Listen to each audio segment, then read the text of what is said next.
President, I want to make a contribution to this bill, the health legislation bill that sets up a large data system for our state health system in Victoria. Now, as Mr Eddershank has just said, there are good reasons for data sharing, but there are also significant risks. We are very concerned about the way this will operate, and I think it is worth putting those concerns on the record. So the objectives of better data sharing, of better information to support clinicians, of cost saving potentially where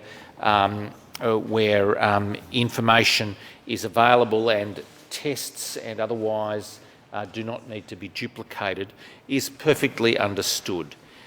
Equally, there are significant concerns with this bill. This bill sets up a centralised repository for information.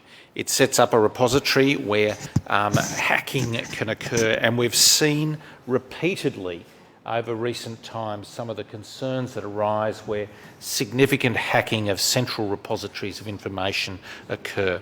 The Optus example, I think, resonates in everyone's mind, where telephone and text data and other was significantly mined and put out onto the web at huge cost to individual people.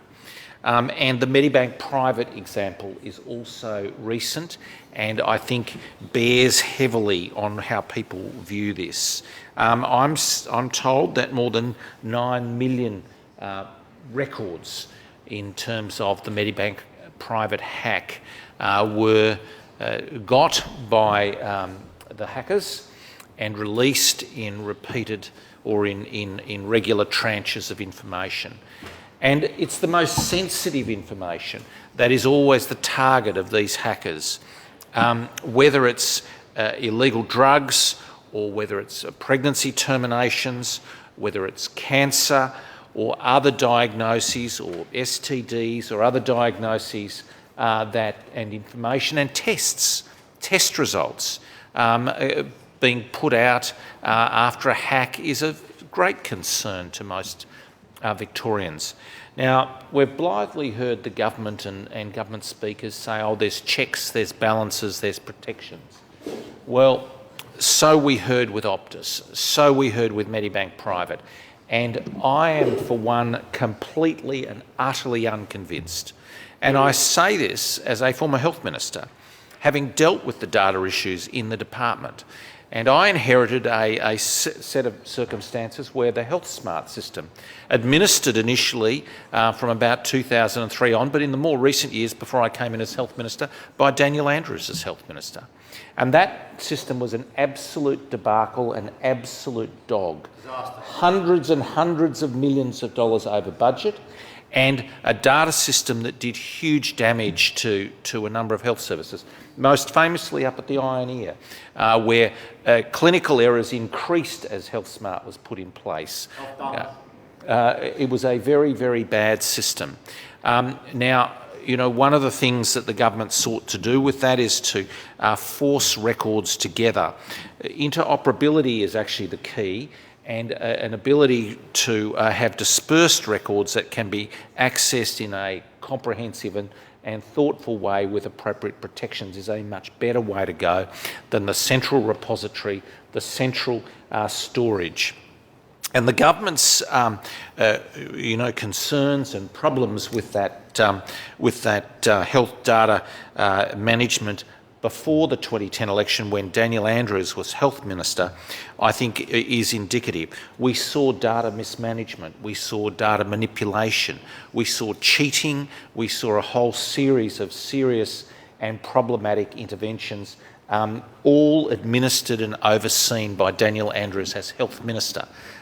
So I, for one, have little faith in him or anything of this type that comes from a government of his that is administered and oversighted by him. I also want to say that the need for greater protections has never been greater. The difficulty with these large centralised repositories is becoming greater, not lesser. And we actually need to make sure before we proceed with these matters that there is a solid and reasonable set of protections in place. Now, the national system, I think the national system is quite different, but also controversial. There is an opt-out arrangement with the national system. I, for one, again, with the national system, am far from convinced that it is actually as secure as it should be. And I'll just indicate to the chamber quite clearly now, I have opted out and made sure my whole family has opted out of that system because I don't trust it. And I don't think that but let me be clear here. I'm less trusting of this system at a state level, run by Daniel Andrews and his government. And this is simply a terrible grab for power and a terrible grab for centralisation. Now, I think at a minimum, you need an opt-out arrangement. We need that ability for people to opt out of the system and to clearly state that they don't want to be part of that system. And why is the government trying to suppress FOI oversight, FOI access of the central repository and who has accessed it, people's personal records? Why can't people see their own records as they're held in the central repository and held by the Department of Health? Why is that? What is the problem with people exercising an FOI access to the details of their own personal health records and the holdings that the government has on their own personal records? I cannot understand why the government has those concerns. So Ms Crozier has indicated that the opposition will seek to introduce those important amendments, an opt-out provision, and also a guarantee that FOI of the centrally held information and who has accessed that centrally held information will be opposition amendments. And I welcome those amendments and I urge the House to support them. I should say that this is a bill that the SARC Committee, the Scrutiny of Acts and Regulations Committee, ought to have played a bigger role in. And I understand the difficulty that SARC has faced as it's been recently set up, and I am clearly a member of SARC, but my long-term criticisms of SARC remain, Mr Limbrick, and you'll understand my long-term criticisms of SARC, where it's a committee that has got a very important oversight of the rights and privileges of Victorians, and this is the sort of bill on which SARC should become very active. It should not just, in my view, and this is a general comment, should not just be having submissions from one or two or three bodies, but it should be hearing from very wide audiences about these matters, including technical matters in my humble view. It is not enough for a committee like SARC, and this is a general comment I'm making about these sorts of bills, for it to sit back and make the sort of standard sets of analyses. I'm not diminishing the importance of those, but they actually need to become more engaged, in my humble view, in the work of actually scrutinising these bills at a deeper level. And this is such a bill, I admit. It's very early in the Parliament. The committee has just been established and the government has come on headlong with this bill. But in fact, a similar bill was in the last Parliament. And in the last Parliament, SARC could also have played a very significant role. It could have held hearings. It could have sought to find out the best methods of protecting the personal information of people. That is not what it's done with this report. It's not what it did with the previous report. And I make the point that the SARC committee has a very important role, and that role should not be short-circuited. It should not be a cursory role. It should not be a role that is limited to the desk analysis that is routinely what SARC reports are and what they produce. It needs to be deeper. It needs to have community input, and we need to make sure that rights and liberties are actually protected. That is the role of the committee at the end of the day. As with the earlier report, I am far from convinced that the report comes to grips with the depth and the problems with this bill. I really firmly believe that the issues in this bill are profound. The government has brought this bill to the chamber, and I know many of the health practitioners that support the bill do so in sincere belief. I understand precisely the advantages of actually bringing together health information in a constructive way and actually enabling clinicians to see more complete sets of information. And I fully appreciate that point.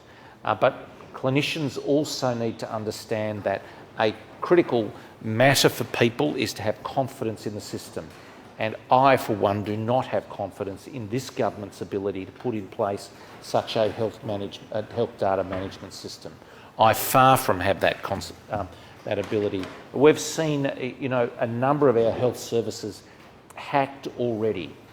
And you only need to think what's going to happen with a central repository of information, a centrally managed arrangement in the Department of Health at 50 Lonsdale or one of the outlying areas, and think of the risks that are involved here. And the depth of the data should not be underestimated. It's Ambulance Victoria data, it's community health data, it's the Public Health Service data from all around the state. And with some of the definitions that are put in there, it's pretty clear that the government intends to rope in the private sector as well. So private hospitals will be an early target for this information. Now, what the government will do with GPs, what the government will do with other health practitioners is also an open question. Will the government seek to use the powers in this, which are clearly more than adequate to do whatever the government wants? They are able to rope in any registered health practitioner and perhaps some that are not registered too into the data control that is involved with this. Will they do that? I don't know, but I would posit at this point that the major private hospitals are an early target for the government with respect to this.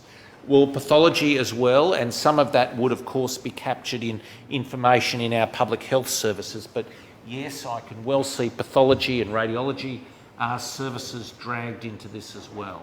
So, if people think it's a good idea to have a central repository that actually is not protected in an adequate way, and people think that it's a good idea to have people's mental health information, their test results, a whole range of other critical pieces of health information hacked and from a central location, this bill will set the way forward for that to occur. And, let's not make any mistakes here. If anyone thinks that a Department of Health repository managed and controlled by the Department of Health is safe from hacking, good luck to you, because I predict that if this is set up, it will be hacked. It will be hacked. Data will be released. People will be compromised. Their personal information will be released, just as we saw with Medibank Private, just as we saw with Optus. So there's no doubt, and just as we have seen with individual health services, there have been significant hacking attempts at those. So these things will occur. It is not a question of if, it is a question after the central repository is set up of when that hacking will occur and when it will successfully break into the system. So I think this is a very significant bill. People have not understood, and people need to think very, very carefully about this. I urge the crossbench. I know the government is putting enormous pressure on the crossbench to buckle, to bend, to bow down in front of the government on this, and to tick the way forward for this bill. Now, I understand that that is what is occurring, but I urge the crossbench to think very carefully about this and to think about actually standing up for the long-term rights of Victorians. At a minimum, support the opposition's key amendments about FOI and an opt-out provision. At least with an opt-out provision, people have the ability and right to say, no, I don't want to be part of this system. This Orwellian system, this is like hell, the central computer. Thank you, Mr. Davis. It's a concerning development.